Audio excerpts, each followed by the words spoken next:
神父为证明自己得到了上帝的庇佑，取出沙漠之王在信徒面前展示，谁成想响尾蛇直接咬在他的手臂上，下一秒毒液攻心，便领了盒饭。正当信徒们准备要吃席时，金色羽毛凭空出现，紧接着神父恢复清醒，他避开羽毛的是不谈，谎称自己刚才见到了上帝，甚至还跟耶哥斩鸡头烧黄纸拜了把子。无知的信徒希望自己也能得到拯救，而神父只是将手放在他的胸口上片刻，之前因车祸造成的断腿竟奇迹般的再生，这下所有人都相信他与耶稣有交情。与此同时，美术课上泽德突然感觉到脚下哇凉哇凉的，原来是一堆蛇盘住了他的小腿。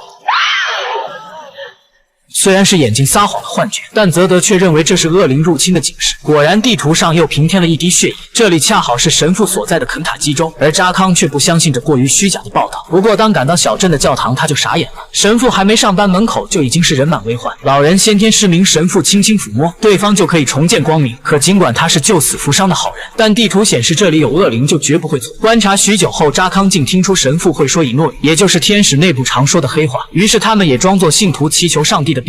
就在泽德接触到神父的一瞬间，震惊了。首先，他看到一只孔武有力的大手，然后是背生双翅的人影。难道世间真的有天使存在吗？扎康没有过多啰嗦，直接问他为什么会天使之间的黑话。被说破后，神父丝毫不慌，称这一切都是上帝的恩赐，你没有资格知道。画面一转，之前守卫被治疗的信徒接受医院的邀请，再进行检查。即使医生不愿相信自己的眼睛，但事实的确胜于雄辩。不过就在进一步验证时，意外便发生了。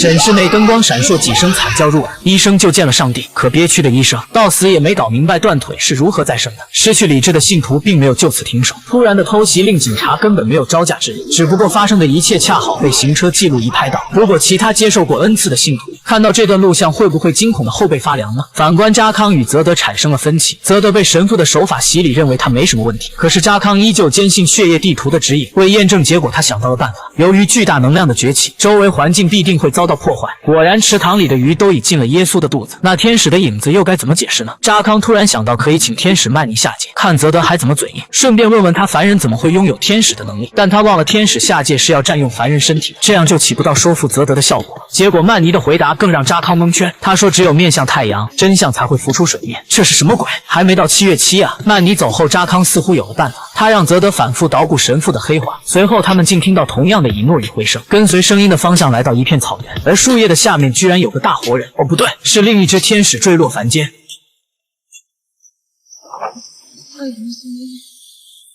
天使伊莫明显很虚弱，想必他经历了不该经历的一切。简单安顿后，伊莫说出真相。按照以往，他带神父的灵魂回天堂，哪曾想灵魂竟扯下他的羽毛，所以神父才拥有了他的神力。其实曼尼一直没有离开，他说从来没有凡人能拔掉天使的羽毛，如果丢了羽毛，他也就命不久矣。眼下时间紧迫，扎康准备去找神父，并戳穿了对方偷藏天使圣物的过程，甚至奉劝他这样下去只会两败俱伤。实际上，神父早就知道羽毛的反噬，因为警方已经找过他了解情况，妻子也对他近期的黑化产生了怀疑，即使自己得了不治之症，也不想让丈夫救治。没办法，扎康只能来硬的。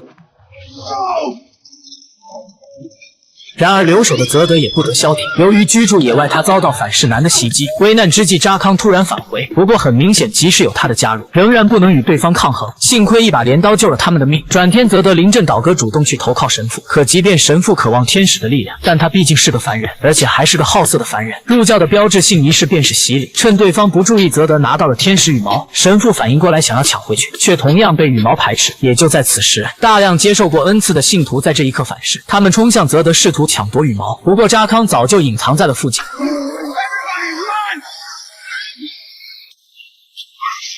慌乱中，两人与神父暂时躲进了教堂。扎康选择殿后，让泽德拿着羽毛去救伊莫。事实令神父认清了现实，他忏悔说只是想为曾经杀过人而赎罪。听了他的讲述，扎康慌了，你这货也去不了天堂啊！难道是伊莫骗了他？可如今说什么也都晚了。大量残尸鬼撞破大门向他们袭来。跑回去的泽德将羽毛装回到翅膀上，这一刻所有人恢复如初，变回了正常人。这意味着伊莫的阴谋已经得逞，而伊莫的翅膀逐渐从白色转变成黑色。此刻曼尼才认出对方根本不是来自天堂，反倒是逃出地狱的堕落天使。事到如今，伊莫也不打算再伪装了。他在入侵人间时被3界屏障弄丢了羽毛，机缘巧合之下才让神父拿到。